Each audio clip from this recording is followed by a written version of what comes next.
And we're back with some more Satisfactory. And today, first up, we're going to be taking all of this aluminum casing and this alclad. We're going to be taking that all the way back to our main base. And we're going to do that using this giant floating train station in the sky that links back to our little circular railway network. So all we have to do now is run a couple of transport belts all the way up there. Can't be that hard, right? Would you look at that? All the resources flowing nice and freely. We've got our aluminum casing coming from over there. And look at this. I even did them all at right angles. Just to keep some people happy. I know I've been kind of lax about that, but look, all perfectly right angles right there. Also the other side, not maybe a perfect right angle, but pretty close. It just nice the way it worked out. We actually ride these, I wonder. No, that's actually a pity. Alright, let me get up to the top here so we can show you the train station. This game is really mean to people who don't like heights, I'd say. Anyway, over here we've got both of those inputs coming up and they're getting dumped into the train station. You can see here, you can see the aluminum casing going up, and over this side, same thing, we've got the Alcad aluminum sheet going up. Now all we got to do is, actually go back to our main base and maybe put a drop off for all of this. This is our train station. We're going to have 4 cargo wagons, but so far we're only going to use 2. I want to see just how much space we need and how much throughput this train has, because this will be my first time playing with them. So we're going to head back to the main base and set up a train drop-off there. And then once we get that set up, we'll ride a train all the way around and have a quick brief look at the train network. For heading back, do you think I can jump from here right into that pipe? It might be doable. Hey, no, a little bit. Oh. I wonder what kind of speed boost that will give us. Let's switch to the jetpack. Oh, I don't want the fog. Get rid of that. There we go. Alright, maybe a little bit more airtime than before. Oh my god. That's a hell of a view though. You can see the entire map. No, slow down. Stop that. Stop. Get back. Okay, just, this is going to take me a minute to land. I popped back home and set up the train stop there, but I decided that it would be better to start from this end. At least from this end, we can ride the train network from where it starts to where it ends. And why is that present landing there on a rail network? God damn it, never mind. We have 4 empty cargo wagons. We have 1 train right here. We are going to hop onto the train, and then there is a train menu we can open. And this allows us to edit the timetable, and we have the pickup, which is where we're at right now. You can actually see it down here. You can hover over a train station, and it'll tell you what their names are. And then we have the drop-off. We will save those changes, and then we're going to turn on self-driving. You can see here the next station up is the pickup. So if we turn on self-driving, come on, the train should pull into this station, stop, and then a loading sequence should happen. Though I haven't actually seen that yet. I assume it takes those 4 cases there and just dumps them on like they were cargo freight wagons. Come on. I was been advised it takes 23 seconds for this to happen, and while it's happening, resources can't go in or out of those crates. Okay, that does look pretty cool. I gotta give it to them. When they made the animations for this, they did it right. Alright, so that goes down. Now, I wonder how much they actually carry. We'll find out when we get to the other end. I'm really curious to see how much each train wagon can carry, because in theory, this should be able to just carry like an enormous amount of throughput. Like each one of those wagons might be worth the entire output of a mine, or an entire Mark V belt. Anyway, this spur we're on is basically a little spur rail which comes in and comes back out, as in it's a dual rail all the way in and out. So you can come in this rail and go out this rail. However, when you get out here, this then turns into a monorail. They can only go left, so the only route you can go is in this line, as in it's a circular rail network, meaning you go one direction out and one direction, you come back the opposite direction. Let me just, let's just speed up time a bit. I'll meet you back at the base.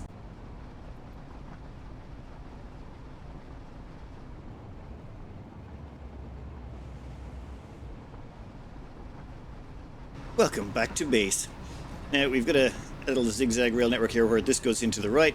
The train can then park up and then immediately shunt back out to the left and back onto our little circular rail network. And this should allow us to drop off all the canisters. I presume at the same speed, right? You know what, let's get out of here and see exactly how much is on this train. Or can we even check? Oh, damn. Alright, there's a lot of inventory in there. That's, well, that's a problem. Why didn't you unload? 1 second. Alright, so it turns out there's a load-unload setting at the bottom of all of these. Yeah, did not realize that. Rookie mistake. Okay, we'll set all of these to unload and we'll bring the train back in. Here comes the train now. Hopefully this time around it will actually work as intended. I really should have read the instruction manual on these things. No, no fairness, I'm not sure where the instruction manual is. Alright, let's hop on. And let's see the unload process. Oh, I should point out, when this unloads in here, they will pop out this side. As in, the backs of all of these have 2 loading ports and 2 unloading ports. A good reason for that is, when you're loading and unloading, these things can't output resources or accept them. So having 2 there means you can actually run, I'd say, a full 720 resources or 780, whatever the max, whatever the Mark 5 transport belt allows. You should be able to run those completely. And done. Once that's back in position, the train should take off again. Perfect. All right, let's zip back to the pickup and see how much resources has accumulated while we were waiting.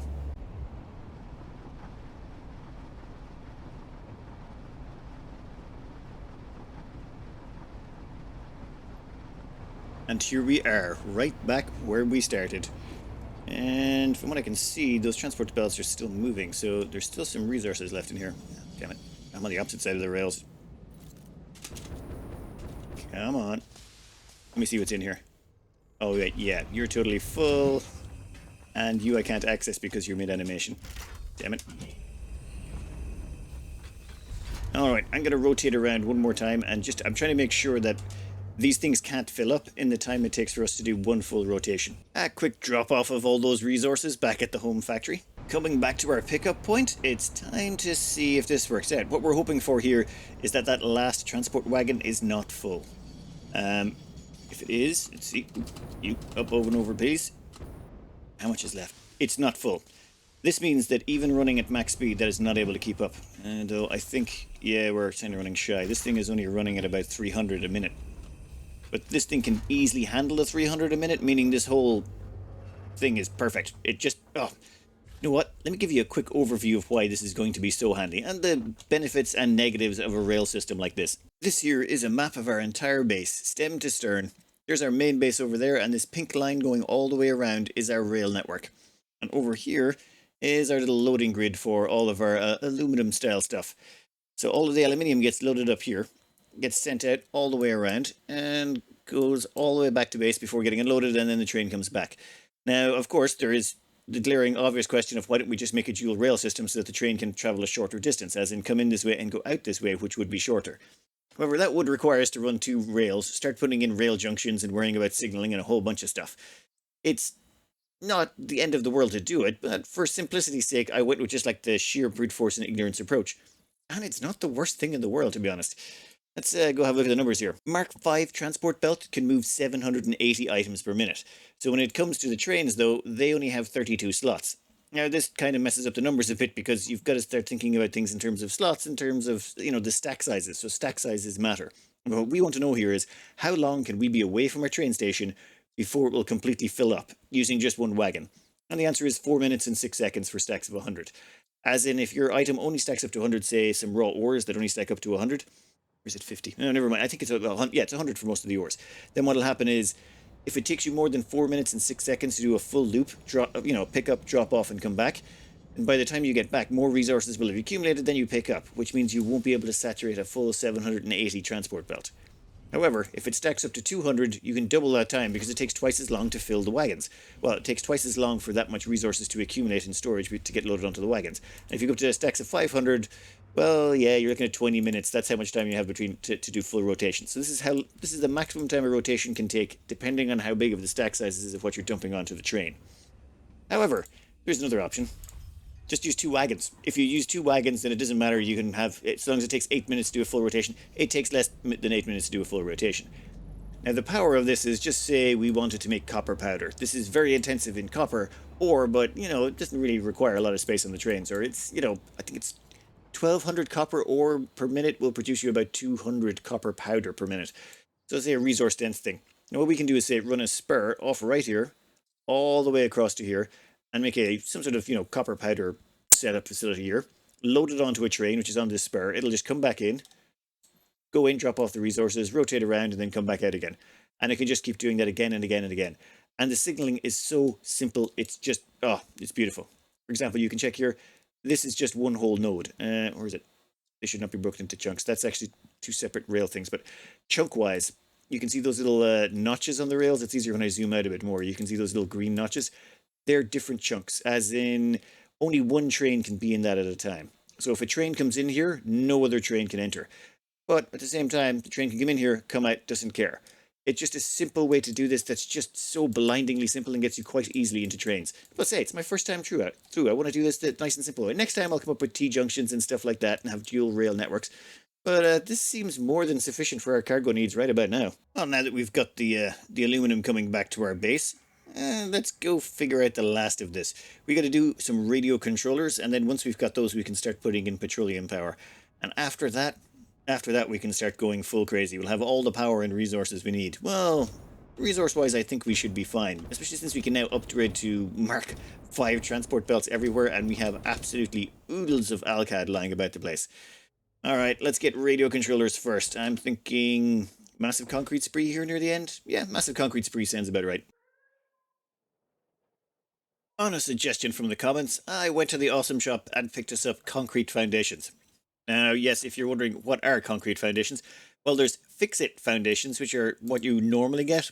But if you buy concrete foundations, they're about, I want to say 4 tokens, 3 or 4 tokens. You can actually make your foundations entirely out of concrete. There's no steel required, or no iron plate. Normal foundations require 2 iron plate and 5 concrete. Concrete foundations just require 7 concrete. Now, the bonus to this, well, bit of a negative and bit of a downside. It's actually cheaper to make iron plate than it is to make the concrete in terms of raw resources, but you usually have so much limestone around you don't care. The bonus, though, is you can stack 500 concrete in a slot. You can only put 200 iron plate in a slot. This means you can just carry around more concrete with you. One other downside, it looks way uglier. I mean, this stuff just looks so much nicer than that. You know what, I'll stick with it. I've made my bed, I'll lie in it. Our next step is going to be to get radio control units onto the network. Now, this is where things get weird again. We've only got one alternative recipe for this. We've got an alternative recipe. There's another one we could research if we unlock some other tiers. However, doing all the math on these, well, this here is the 3 recipes you could use to make radio control units. And some of these should, in theory, be better. Unfortunately, though, the basic one turns out to be the best. Reason being, we're using alternative recipes for computers and alternative recipes for crystal oscillators that make them so much cheaper. Well, okay, we're using alternative recipes for circuit boards and lots of things, but it just means that this is how much basic resources it's going to take to produce 6 radio control units if we use each type of recipe. So the basic one's going to only cost us, say, well, actually, let's ignore the aluminum and just go with, say, 48 copper, 42 rubber, 24 caterium. This one's going to cost us 72 caterium as opposed to the 24, and that's one of our rare resources. 138 copper, more quartz, more everything. This one costs us 74 rubber, 120 aluminum, 54 copper. This is actually cheaper in caterium. But the reason I don't end up using it is that rubber cost is just ridiculous. And also, we don't have access to that recipe yet, and I don't intend on going back and fixing it. Though this does look promising, we're still going to go with this one because we've got access to it now, and it's just cheaper in aluminum and copper and rubber. And it's only just a little bit more expensive in caterium. So we're kind of going to eat this. The quartz is pretty much a free mineral at this point. Going with our usual plan of let's make it ugly but functional, we basically just ripped the 3 necessary resources off the line. Computers, crystal oscillators, and aluminum casing. You can see it all rolling in here. We're producing more than enough of each per minute to run these 2 flat out, which is giving us about 5 radio control units per minute, which we're dumping in here. Actually, let's take all of those. Now, the reason we want all of those, and actually, no, wait, that's a manufacturer. We want to put these buildings blenders. Blenders are vitally important for us because they allow us to double the amount of fuel we get out. We can make diluted fuel out of this, which allows us to take water, combine it with fuel, and double the amount of fuel we get out. We can also do turbo fuel, but that's a whole other kettle of fish. This here is turbo fuel. You might hear a lot of people raving about it, and it looks like an excellent deal, and in many ways it is. You get to combine 6 fuel with 4 compacted fuel, and that allows you to produce 5 turbo fuel. Now, if we go and grab the fuel generator here, it'll show you all the different recipes and what they do. For example, just the regular fuel you get, it takes 12 of that per second to run a 150 megawatt generator. However, if you're using turbo fuel, it only takes 4.5. So, yeah, it's not quite 3 times as powerful, but it is quite a lot of extra juice you're getting out of it if you're willing to go the whole turbo fuel route. The problem is, well, to make the turbo fuel, you need to use compacted coal. And to make compacted coal, you need a 50-50 mix of coal and sulfur. Let me show you where the oil deposits are. When it comes to the map, there's actually four main oil deposits. There's the northern oil deposits, the central oil deposits, which there's not a lot of, and then there's the eastern and the western. Now you notice, like, okay, fine, this is just the pure ones, but if we throw in the normal nodes as well, you notice they all sort of just cluster up here, center, same directions again, and even when we put in the impure ones, same thing again. There's only those clusters you can work with. So let's just get rid of the chaff so that you can see just the main core ones, or the four core ones. Now let's put in sulfur. These are the only 3 pure sulfur nodes on the map. As you can see, none of them are really close. Let's put in the other 7 normal sulfur nodes. And you'll see that there's a few around here that are close to that one, and there's one over here that's close to these. The rest are not really in ideal positions. So you've got 3 normal sulfur nodes you could potentially plug into, well, with a bit of distance. And then there is actually 1 impure sulfur node. Yeah. And then you got to remember, you got to use almost a 50-50 mix to make turbo fuel. Well, let's say 2/3 regular, 2/3 of the same amount of sulfur as you have turbo fuel coming out. So it gets, and no, you need an awful lot of it. Or here's something you could do. Let's say just take a normal oil node. These things can spit out about, assuming you overclock them, which you will, you can get about 300 crude oil out of that. Take that crude oil, use the heavy oil residue to make heavy oil. That will give you three crude oil will turn into 4 heavy oil residue. Take that and turn it into fuel. That 4 heavy oil residue will turn into 8 fuel. And then you got to remember there's like, what, 600, you're getting 300 oil out. That will turn into about 800 fuel. And that will turn into about, 1,000 megawatts? Wait, no, sorry, I mean 10,000 megawatts. You'll get 10,000 megawatts out of a normal oil well just using regular diluted fuel recipe. And, well, there's like 12 of those on the map. So you can get 120,000 megawatts of power just by plugging in all of those. You wouldn't, though. Some of them are in awkward locations where they're not close to water. But say all of these along here, these over here, they're all close to water. And if you're willing to throw in a few pure nodes as well, yeah, a pure node is going to give you 20,000 megawatts of power. It's just there's so much power available out there. Going to the extra time and effort of shipping in the sulfur to make turbo fuel just doesn't seem worth it. Maybe I'm missing something here because people do rave about it, but for me, I'm just, well, I do have some infrastructure set up over here already, and I can jump in and out using the transport tube. So I'm just going to build a nice plant here and plug in, well, 2 pure oil wells and 1 normal. That should give us 20, 30, 40, 50,000 megawatts of power. Yep, and we can hop back and forth in our transport tubes to make this build hopefully fairly quick. This here is just a normal oil well, and we're just plugged into it. We haven't actually overclocked this yet, namely because that's very power intensive, and our power is pretty low right now. So this is going to spit out the crude oil, then we're going to pump it up to that liquid tank there. That's going to make sure we've got a little bit of head lift to make sure all of the liquid that comes out of that we can dump into machines. And now we're going to need 10 of them. We need to make some heavy oil. Well, give me your refinery here for a second and we can plunk it down. We need to do the alternative heavy oil residue recipe. This gives us the most amount of heavy oil, which is, three crude oil gives us 4 heavy oil residue. This is the best recipe we can use for this, and we're going to need 10 of them to process the 300 oil per minute this little oil well is going to be spitting out. 10 oil refineries all set to create heavy oil residue. Only 5 of them are plugged in though. You can see the other 5 are not turned on just yet. We're only processing 150, not 300. Now we do have to get rid of the polymer resin, and then we have to convert the heavy oil residue into fuel. That's going to take a bunch of water as well. This is going to be a very, very water intensive process. I'm thinking what we do is we rip off the concrete because we've literally built on top of water, so we should be able to do this quite handily if we're smart about it. With 4 blenders stuck down, we've hooked up 1 water pump to each one. Now these things only produce, they do produce 120 water per minute. This thing only requires 100 water per minute, so we could probably underclock these. Actually, I think I just might. We'll copy those across in a second. But for now, this should provide all the water we need to start producing the diluted fuel recipe. We just need to plug in the heavy oil and turn these on, and well, that will be half of it sorted. It's just right now our power grid is just, well, I've been a little bit lazy about upgrading it, and we're kind of borderline at times, especially when things turn on and off. So, give me 1 more minute, and what we'll do is we'll hook up all of this heavy oil residue into this system. So, it got a little messy. Yeah, I mean, it works. It's just a case of I was kind of lazy about piping it all together. I know, I can hear some of you just screaming, and after I did so well with those right-angled pipes, Anyway, right angle belts. Down here we've got 4 of the 8 blenders we're going to have to be using, and they're hooking them up to the power supply, of which we're going to need, of these power generators, we're going to need 66.666 power generators or something like that. It's going to be ridiculous. That's just 3 of them plugged in. We're going to need, like, 63 more of them. Oh, God. All right. So, where are we going to put all those? This is just for a normal oil well. This is just going to be some ridiculous amount of power. I kind of wish we had more overclockers. We could... No. We're just going to build this the normal way. So, after putting in 7 of the 33 fuel generators that are required, I've decided I think we'll build them on another level.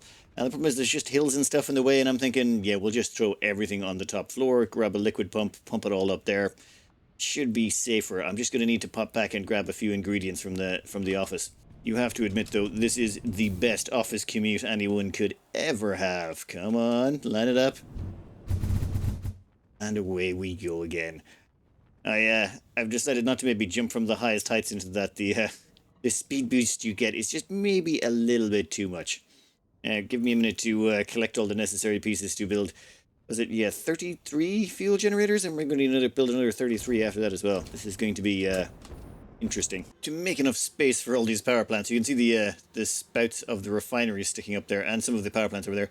We're going to put down 8,575 concrete all at once. Yep, my computer had a little bit of a weird glitch there for a minute, but that's fine. Holy Christ. Yep, this is what it's all about. All right, let's put down enough power plants. I had to do a couple of trips back and forth, but we should have all the necessary supplies now. We have about 1,000 and something motors, 3,000 and something rubber. There's leftovers a bunch of computers and a whole bunch of heavy modular frames. This is actually pretty expensive, putting down just, 33 of them? That's all we're going to queue up 33 power plants, and they take an awful lot of resources. That looks an awful lot better. That's 16 fuel generators all lined up in a row. Yes, and those pipes are wonky in the middle. I was going to fix it, but I'm like, nah, it's fine. Alright, we do have this fluid liquid tank here, or industrial fluid buffer, and this thing is slowly filling up with petroleum. We've got the petroleum coming from downstairs, which is now in darkness, unfortunately. You can see that pipe there, which clips horribly through that building, and we just stuck a big pump on it. That pump has a head lift of 50 meters, and it's only pushing up to 25, 27. Wait, what? Why is it rotating up and down? Alright, well, it's not going above 30. It's not going above 50, so we're fine. That should be able to pump all the oil we produce up there. And with just these 4 blenders working, we should be able to run about 33 and a third. Yeah, 33 and a third power generators. If we look at our power supply right now, it should be looking... Okay, that one's not actually connected. 1 second, there's a connected one over here. Yes, looking at this one, we've got a max production now of 6,900 megawatts. We were at about 4,000 or so before. Let's see what happens when we just finish this half of it. After hooking up the second set of power generators, we now have, 8, 16, 32 generators running off of that. I should probably overclock one of them over there. But, yeah, that seems like a lot more power for our grid. Just a hell of a lot more power. Also, incredibly expensive in terms of resources. We're up to... 8,850. Actually, capacity is 9,250, but I think that's including our biogenerators, which we don't want to use. So 8,850 at our max consumption that we could ever possibly achieve if every single machine turned on is 7,000. So we've actually gone above our max consumption for the first time in God knows how long. Yeah, but these things are incredibly expensive. It costs 50 quick wire, 50 rubber, 15 motors, 10 modular frames, and a bunch of computers. It's not so much just... Trying to carry around that much stuff on you is a lot, especially when you're trying to build 66 of them, which we have built. We've got the 66 of them built. We just gotta get the rest of the infrastructure down below up and running. That shouldn't be too much of a problem. Now that we have so much power, we don't have to worry about turning any machines on or overclocking anything. That is just a beautiful sea of fuel burners. Alright. What's done is those 4 rows over there, but these 4 rows still need to be hooked up. The power's done, everything's done. All that we need to do is hook up the piping. So, no. Give me a pipe. Don't mess that up. Then we should see those turn on. Yeah. And then the next. And then the next. Hey, come on, don't make a liar out of me. I'll have to double check the piping to make sure. But then all we have to do is this one over here as well. I think we are sorted on the power front. Power... God damn it. That's not hooked up to the power grid, is it? Yeah, we'll sort it out in a second. What are you at now? Production. 10,000 megawatts. Okay, okay, nope, nope, step down again. All right, one second, let's give it a little bit of time to stabilize and maybe get a better view of this thing, because it is a beautiful, beautiful little monstrosity. Have you ever simply stared at it, marveled at it? Dear Lord, this game looks so shiny. Alright, that is, was it 64 power generators? We could, in theory, run 66 point whatever, but I'm just going to stick at 64. It looks nicer. It is just beautiful to watch all of that going on. And we're standing on top of a power pole, so a quick power reading is 13,650 megawatts of power is being produced constantly. And we've got another, like, 400 watts of power in bioburners if we desperately need it. Which, no, we won't. Though this... Ooh, actually, what's our power consumption? Our power consumption's gone way up. We had to grab so many ingredients to produce these. And bear in mind, this is only the first. I have to produce 4 more. I think I'll do those in the background. I mean, 4 more of power plants of this. Yeah, that's going to be really expensive. Wow. I'm beginning to see why this game spirals. I'm already trying to figure out, like, there's a rich oil geyser, or a rich oil vein over there. That means it's going to need 2 sections of this. Oh, wow. And there's another oil well somewhere down there. So, yeah, we need four more of these. Just 4. Oh, my God. Yep. Yeah, definitely going to do that off screen.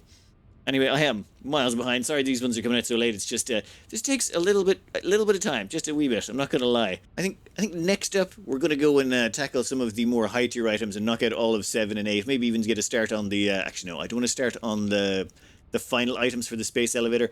Not until we got our power supply sorted, because I want to be able to rush it. I want to just, like, power through all of it as quickly as possible. Anyway, I'm going to cut this out here. I hope you enjoyed, and good luck.